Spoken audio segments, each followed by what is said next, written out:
It's December, and that means it's time to start working on our goals for the new year. In order to do this, we need to know the difference between a wish and a goal. Simply put, goals have concrete outcomes that we can measure and steps to take to achieve those outcomes. There are 4 categories that I want us to focus on for our plans for the new year: mental health, physical health, entertainment, and relationships. I honestly think that weight loss and getting healthy is the number one New Year's resolution that's ever been made since we've begun making New Year's resolutions. Because we have a tendency over the holidays to overeat, and then come January, pledge to get back in shape and to lose the excess weight that we've been putting on through the whole year because we feel guilty. What I want you to do is commit to starting your diet and health regime now.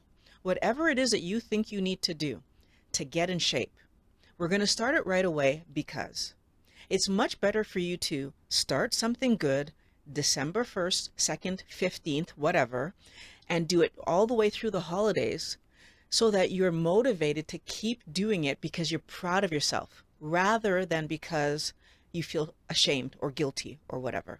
It is important to choose a diet that's sustainable. Obviously, in my opinion, low carb, keto, or carnivore is the way to go, because on these diets, you get to eat enough so that you don't feel hungry all day long, and you're not constantly chasing food because you're not activating your carb addiction every day. And that makes the diet something that you can do not only while you're losing the weight, you can keep doing the healthy diet well into the future. You need to make sure that you get enough sleep so that you actually have the energy you want to be able to accomplish your day and accomplish these maybe workouts that you might be doing, because the other thing is to get some exercise. Exercise is important for cardiovascular health, strength, and flexibility.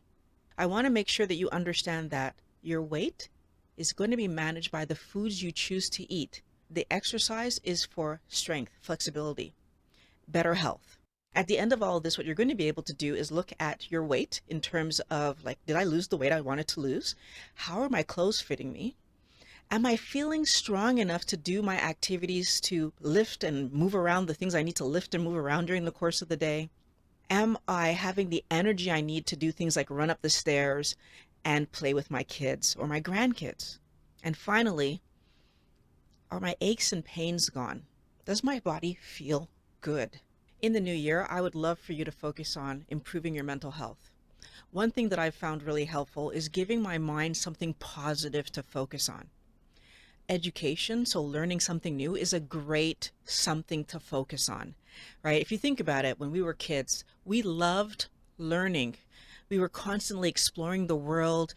We were engaging in school, although I know that's a forced something, but most kids thrive in that environment where they're constantly being challenged to get a new piece of information on a regular basis. It's a natural and healthy form of stimulation, and it allows us to really engage in life and find enjoyment in that engagement.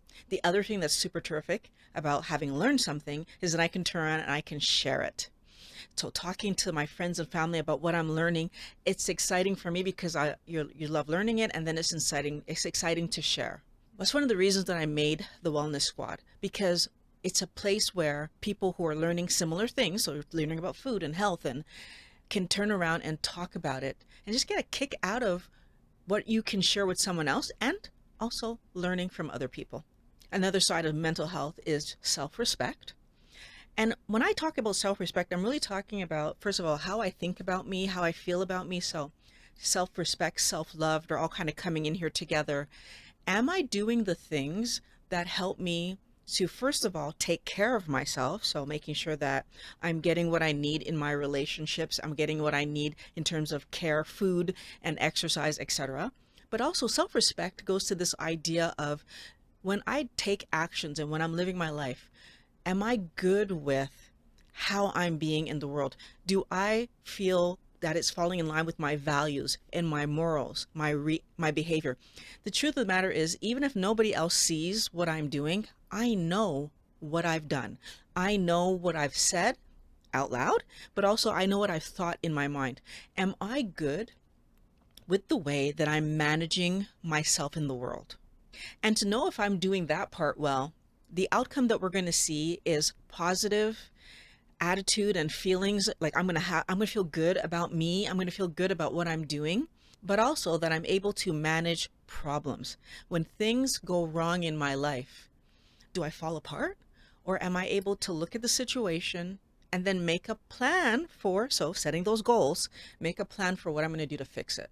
When we're talking about what are your plans for your relationships, what goals are you setting around that? What I want you to think about is, first and foremost, are you spending enough time with the people who matter in your life? We get caught up in giving time to work, and then we don't end up living a happy life because we're not giving time to the people that actually matter. We don't spend time with our children, our spouses, our friends. We don't engage the people who we're doing all of the work for. Time is really precious. And if you're spending it on somebody, I want you to make sure that it's worth it to you to spend it on them. Now, don't get me wrong. I know you need to go to work. It's about creating balance between home and work. And the other thing I want you to think about is making sure that you're giving enough time for yourself. So that relationship that you're having with you, as I talked about in the previous one, making sure that you have time alone if that's something that you need. I see a lot of people who need time alone to recharge their batteries and to feel centered, but they don't give it to themselves. And so therefore, their days feel very difficult and they struggle in their interactions with people because they're not getting enough time for themselves. So how are we going to know if we're successful at this goal? When you're interacting with people, you're going to enjoy that time. And then when you're not with people, you're not going to feel like you're chasing them. So that, oh my goodness, I need to be with people. And so if you feel that you're chasing people and you can't be alone, it's probably because when you're in those relationships, they're not giving you what you need. And so you're constantly looking to be around people, trying to get what you need. So the actual quality of the interaction matters. It's not just about being with the people that you want to be with, but the interaction itself needs to be positive in the sense that we are exchanging the kind of information, the kind of emotions, the interaction is feeding what I need it to feed, and I'm giving as much as I am receiving. Kind of going back to, again, that whole idea of, am I engaging with people who have similar goals that I have? And then when I'm alone, can I enjoy that time alone? Am I able to do things that help me to be the best version of me that I can? When it comes to entertainment, I'm just looking for you to find something, so a hobby, a sport, or anything fun that you know you're really going to look forward to doing. It could be alone or with other people. I always try every year to find something that I haven't done before or something that I used to do that I want to get back to doing. For example, longboarding is one of the ones that was a pullback from my history. When I was a kid, I had a skateboard, and as an adult, I thought longboarding would be interesting. It was something new. It's not the same as skateboarding, but it also gave me, a fun activity to do. I can just get around the town and just have fun. Ideally, it's something that's either challenging or relaxing. If you meet your goal, what you'll see is that you look forward to doing the thing regularly. So if you have an activity or sport or something that you hate going to, for example, when I say this, a lot of people say going to the gym, and then when I ask them if they love going to the gym, they say no, they hate it. Then why is that your hobby or activity? I want you to pick something that you look forward to doing. I want you to pick something that you feel fulfilled by. The whole point of this is that it's supposed to be entertaining and fun for you. When we're making our goals for the year, a lot of people keep them to themselves. They're afraid to talk about them because what if I don't accomplish it? What if I fail? I want you to think about it less of a what if I fail versus a accountability.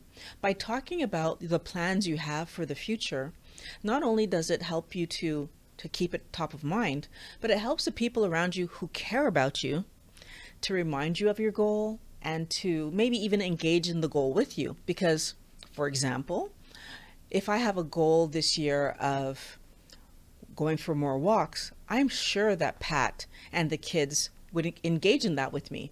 If I have a goal this year of playing more music, which is going to be one of my goals, I know that they'd give me the space to do it. And I know Pat would even ask me if I had a chance to play music today.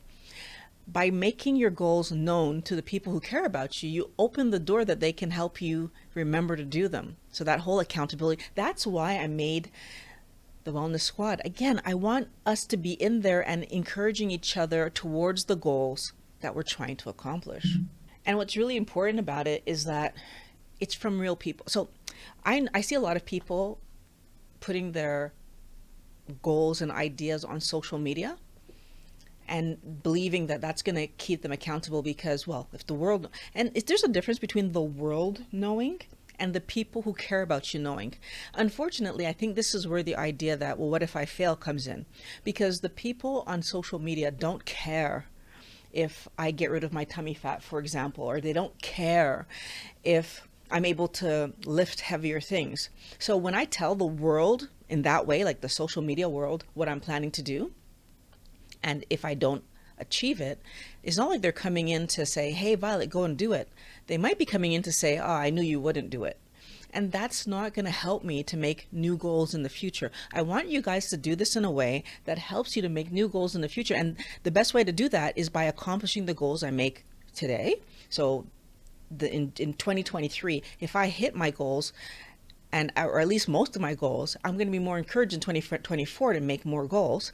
But the other thing is that if in 2023 I make goals and I'm talking to Pat, I'm talking to kids about it, I'm talking to my parents about it, and they're reminding me and they're encouraging me and they're saying, hey, you can do this, I know you can. And then I even get 50% of the way on those goals, it still encourages me in 2024 to keep trying to hit my goals. The other reason I think that we don't talk about our goals is because we're afraid that the goal is so hard and therefore we're putting off starting it. And so I'm already not doing it. So I don't talk about it because I'm already not doing it. And because that would be embarrassing, right? If I say, oh, I'm going to start going to the gym and then I haven't gone once to the gym and someone asked me about it and I haven't even gone once. And I think though, the flip side of that coin is I'm already telling myself I'm not going to do it. That means the chance that I do it is much less.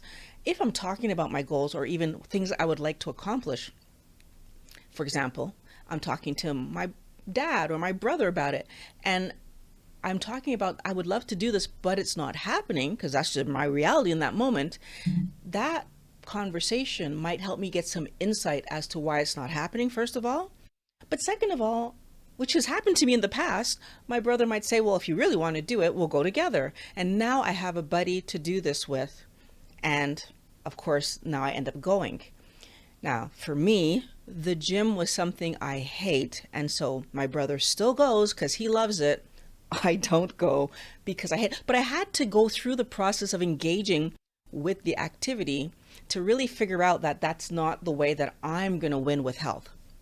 Now, by doing that, I did find my way to win with health because then I tried skiing and then I tried longboarding and then I tried all the different kinds of activities that I currently do that I love that get me to engage in healthy activities.